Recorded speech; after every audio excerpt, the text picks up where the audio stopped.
Hey guys, I hope that you guys are doing great, right? So welcome back for another YouTube video. What I propose we do today is just again go through that game of prediction and analysis and prediction for the upcoming fight of UFC 270. The fight with Francis and the Predator Ngannou against Cyril the Bon Gamin Gane, right? So again, this fight is coming up pretty soon in January 22nd, and I believe it's going to be one of the greatest fight that we've seen in the past years. Yeah, heavyweight in any case, right? So it's going to be pretty interesting. I just can't wait to see this fight. To be honest with you. In the meantime, while what we're going to do basically is play that game of prediction, analysis, and prediction. And let me tell you this: we like every time we're gonna have a lot different many videos that we're gonna come that are going to come out when we're going to do analysis, depending of the news, the information, and what comes out in social media. That might make us rethink about our predictions, let's say. So the first thing that I want to say when we're talking about when we're talking about this fight that is coming up in January 22nd, the first thing I'm going to say is that, guys, to be honest with you, those who are giving Cyril Gane favorite, right? You guys, I think, are correct. 100%. I'm truly 100% agree with you that Cyril Gane going into this fight should be the one that is a favorite, right? Why am I saying that? Pretty simple. Cyril Gane in terms of number, when we look at the statistic, a lot more fight experience and octagon experience than Francis Ngannou. Francis Ngannou in terms of fight, yeah, he's got 19 fights, but Cyril Gane has 10 fights. And let's not forget, he has 10-ish fights in Muay Thai as well. And also, no matter what we're thinking, Francis Ngannou has 3 defeats, right? While Cyril Gane has never been defeated in Muay Thai and has never been defeated in MMA, in UFC as well. So that makes a difference. And when we're talking about the physical characteristics, right? They're pretty much equal. I mean, the guy's 6'4", 6'4", the same weight, 5 pound, difference, which is nothing. 250 to 45 for one. And in terms of reach, his leg and arm reach, Francis Ngannou, okay, maybe has the advantage for a couple of inch, but yeah, Cyril Gane with his distance management and his movement, for him shouldn't be a problem to take care of this. But one of the big things that we see here is the octagon experience and the fight experience, right? We can see that, yes, they have a little bit about the same number of fights, but when we look into the fights, the average fighting time that the average time that these guys spent in the octagon, I mean, it's a world of difference. An average of 15 minutes for Gane, while for Francis Ngannou only 5 minutes. That's nothing. So when you look at this, you know that Gane, okay, is going to be a lot more comfortable in the octagon, faster. He's going to still have his timing, his synchronization is going to be on point, right? His confidence on the different strikes that he has, the different tools that he throws, is going to be on point as well. And we know how creative Gane is when it comes to striking. Ask Lewis, right? Ask Lewis. Very, very, very creative. Not only creative, but very active in terms of striking, right? If we go down, it doesn't get better. Let's say just 5.5 significant strike landed per minute. That's crazy. Per minute, right? And backed up by an accuracy of 57%, which is again not unheard of, but very high, right? And when we know, I was saying that he's really active in terms of a striker, it becomes a little bit, uncomfortable for the guy who stands in front of him, round after round. And we understand why at the end of the day they give up and they shell up. But look, we go down, the absorb, okay, 2.4, that's nothing. That's 2.4 absorb. Yeah, it means that it can be touched, but you have to throw. You have to throw, because the reason why is that he's got a 60% defense accuracy, if we can say that. So 60% of the punches that you throw don't make it to him.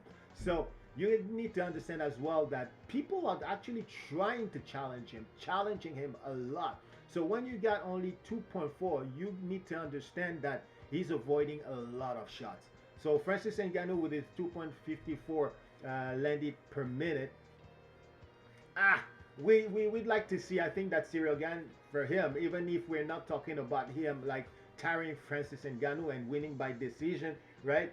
To me, I mean, the 62% will absorb definitely the the little activity and the punches that Francis Ngannou threw, right?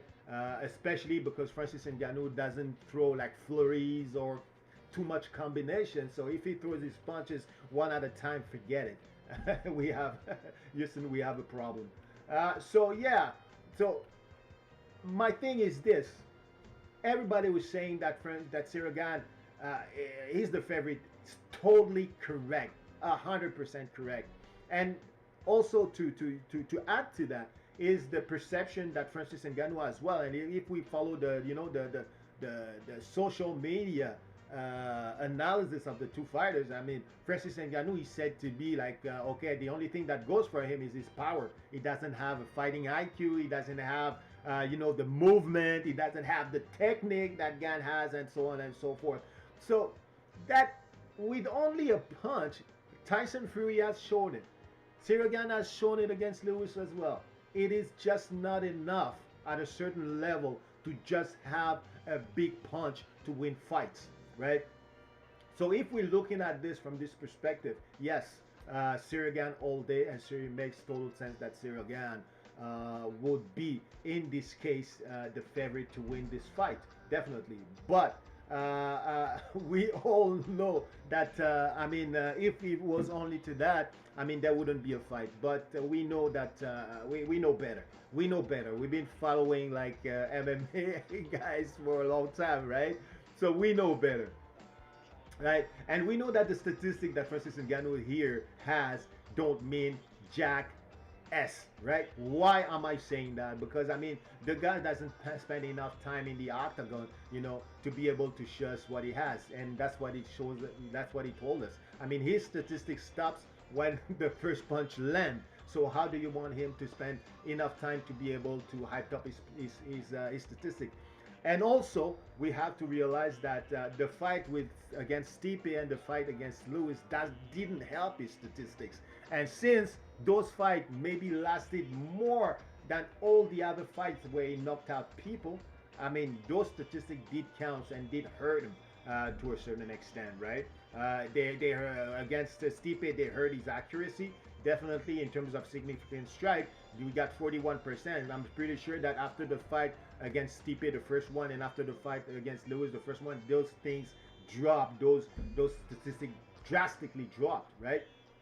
So that's the thing, and that's the unknown, because we know that Gane is going to bring everything on the table, right? He's going to bring his agility, he's going to bring his movement, he's going to bring his distance management, he's going to bring his confidence, he's going to bring his versatility in terms of hitting the different zones, right? Where the low with low kicks or mid kick or head kicks, right? And he's going to be able to use like all these different. We know. I was saying earlier. I mean, this guy is a very, very, very creative fighter. Very, very creative striker. Not only striker, but his feints are crazy. His kicks are crazy. So he can beat you down, piece you up, knock you down, knock you out, many ways with with leg kicks, with head kicks, body kicks, with punches, with elbows, name it, he can do it all. I agree with that. The only thing, so we know what he brings, but the only thing is that for Francis Ngannou, we don't know what he brings to the table. His statistics are skewed by the great power that he possesses, right? But from what we understand, Francis Ngannou is a tireless worker. Obviously, what Gane has practiced into the octagon, into a real fight, right? He's more to be trusted than the tool that Francis Ngannou, the theoretical tool that Francis Ngannou is currently using into the training, right? But that he hasn't used in real time in real fights, right? So he's going to be hoping that, okay, the hard work that is done in training and using those tools is going to show during the real fight. And if it shows, that's where I think we're gonna have a great fight. If it takes him too much time before he can measure up, before he can find his timing, before he can find his rhythm and his movement, then I think that is going to be too little, too late for him, right? But I do believe that he's going to be able to do it. I do believe that Francis Ngannou has put in the work, right? And he has put in the work the right way to be able to, you know what, during to feel comfortable during the fight, right, against Cyril Gane, right? So if you ask me, yeah, if we are going with the general uh, public analysis that Francis Ngannou is just a big brute, right? That's got nothing in his head but everything in his muscles, right? In his fist, then yes, Cyril Gane all day. But if we do believe that Francis Ngannou has improved again even more with his fights against Stipe, when we saw the last fights against Stipe, then we're in for Cyril Gane might be in for a rude awakening, right? Uh, I think that this fight can be fought following different strategy. Like the fighters are going to come in with a certain game plan, and that game plan might change depending of what they see in front of them, right? And this is very important. One thing that I like to stress out is that still again is I mean, we know when we're saying that we know what he's going to bring to the table. I was also referring to his style, because these guys have two styles, right? One of the guys is just a demolisher. He's got the kiss of death, the touch of death, right? And when he touches you, you go down, and that's his strategy. He wants to hurt you. He wants to stop you, right, before the bell. And the other guy is more like cool, relaxed. He's listening. He's letting his technique and his talent talk, in the sense that he's a lot more elusive. He's a lot more versatile. He's got different tools and like to use them all, and like to hit every part of your body, you know. And also, what is separating those two guys, and that makes that's their nature, is that Cyril Gane is a very defensive fighter, a little bit like a Floyd Mayweather, right? So it means that, yeah, when I say defensive fighter, it doesn't mean that, oh, he's all defensive and the other guy is just pressing him and attacking, and Cyril Gane is just counter-attacking. What I'm saying is that even when he's in an offensive phase, he's got a defensive mindset. So he's always ready for you to come up with maybe a Hail Mary shot, or maybe to, maybe you might play possum or stuff like that. So he's always ready for you, even when he's in an offensive state, in an offensive phase, to switch back to a defensive phase, right? Because he expects every time, whether you're attacking or whether he's attacking, that you're going to throw you might throw something at some point, right? But on Francis Ngannou's side, and we have seen it against Stipe Miocic, when he loses his head, I mean, it's just all offense for him. He just sees the head and just chase it, right? And we've seen that during the Stipe fight, right? At first, he was very patient. His corner was saying patience, patience. But when he smelled the blood in the second round, right, just went all out, bum rush Stipe, forget about everything, right, and just throw. I think it was an attempt to throw a left hook, right, but hyperextended that left hook and left himself open, right, for a big counter hook by Stipe Miocic, and that was a pretty strong. That was a pretty strong blow, because I think that Stipe at that time, he had his feet planted and the power came from the feet, right? So it was a pretty hard shot. But Francis,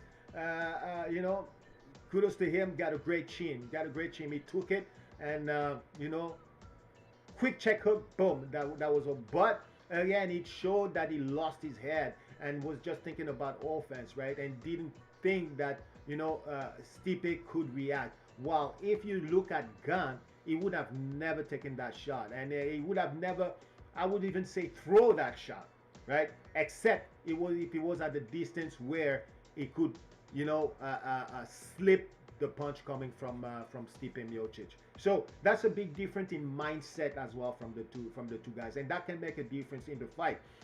But again, like I'm saying, during this fight, what else has Francis studied? What else has he learned? Maybe he has learned that art as well. That when you think that your opponent is hurt, you know what? He's maybe not that hurt, and he can throw you some punches anyway. And for Cyril Gane, I mean, Cyril Gane is a trickster. Ah, I can expect him also, you know, if he needs to play possum. So he's a trickster, right? So that's the way. That's basically the way I see this fight. And please don't forget that there's also things that plays right when you got a tough fight, and because this fight is looking to be a pretty rough fight, right? And it might go down to the trenches, man. Seriously. And when you're in that type of fight, right? It's not a game anymore. When we're talking about Francis Ngannou, we have to understand that this guy, the fight business, yeah, he's saying it's business, but this is not a game for him, right? This is not a game for him. I mean, all his life, he's been going through hell. He's been, like he was saying in one of the TV show, right? He's been falling, he's been going back up, right? He's got that resilience, right? That can ensure to us that he won't fall until you make it fall. That if you want that belt from him, you need to go take it on his corpse, right? That's what it is. I mean, the way that I see Cyril Gane, he seems to go in there and think that, okay, this is just another fight. This is a fight where okay, I need to win. I need to. No, you need to find yourself. This is do or die. To be honest with you, only the thing is that there's a referee in there that stops people from making that fatal, taking that fatal blow, right, or giving that fatal blow. But on Francis Ngannou's side, I have the impression, and again, that goes into the philosophy of each fighter. For Francis Ngannou, this is not a game. This is a fight. This is a fight for life, right? Not only to feed his family, and no, man. This is a fight for life, right? This is do or die, right? But for Cyril Gane, I have the feeling that okay, I'm just going to do my fight. This is still sports, right? This is sports. This is fighting business, but this is sports, right? And these are different mentalities as well, right? And these mentalities can play when you go down to the trenches, right? And when you're brought into deep water, right? When you're thinking about a Francis Ngannou that man, that made it through 5 rounds of hell against Stipe Miocic, getting beat down, ground and pounded for 5 rounds while he was already tired in the first round. So here it is, man. You got the canvas that is standing there for you, to see, and to understand that this fight, oh man, this fight is going to be something else, right? And again, it's not a game. There's so much things on the line through this fight, especially for Francis Ngannou, that this is not sport anymore. This is not sport anymore. This is like, man, if you want to take that belt from me, you got to take it. You know what I mean? And I'm not going to. Don't think that I'm just going to lay down and, man, take it up my corpse. That's it. So I'm pretty excited. I can't wait to see the fight. Really excited. I think it's going to be a great one. I think that Francis Ngannou is going to come in an absolute optimal and fantastic shape. Cyril Gane, the same thing. But I just think that like Sugar Shane was saying, I mean, Francis is just another type of animal. Francis is just another type of animal, and I think, and I hope as well, that Francis is going to show us another side of him, and that he's going to have the time to show us another side of him, more technical, a little bit more in motion, in movement, and a little bit more active in the striking department, right? So I just hope that he's going to be able to do that. I hope as well that first of all, before the fight, none of these fighters is going to be hurt. That's the thing, so that we can have the right and the privilege to witness this event, right? And also, I hope that we're not going to have things like somebody's breaking his, breaking his leg, like for the fight with Whiteman and who Conor McGregor, and I hope that everything is going to be okay. That just these guys are going to get it on. And square up on the 22nd and give us a good show, basically a good fight. Again, I'm saying it right now for this YouTube video. Francis Ngannou is my guy. I think that he's going to get into that ring again with a fantastic physical shape and fantastic cardio. I think that he's going to show us that he's something else than just a big brute without any fight IQ, without any technique, without any movement and stuff like that. Be aware, be aware, be aware. Like people say, be careful what you wish for, Mr. Cyril Gane. Okay, so let me know what you think about all this. I think that I'm pretty to the point. That's my opinion. I like to think that, but everybody's opinion and everybody can be right. So let me know what you think about. Right? Let me know who you got winning this fight. Okay. Can't wait to read you in the comment, and if you like, subscribe. That will make me very happy. Okay, guys. Talk to you later. That's my prediction for today.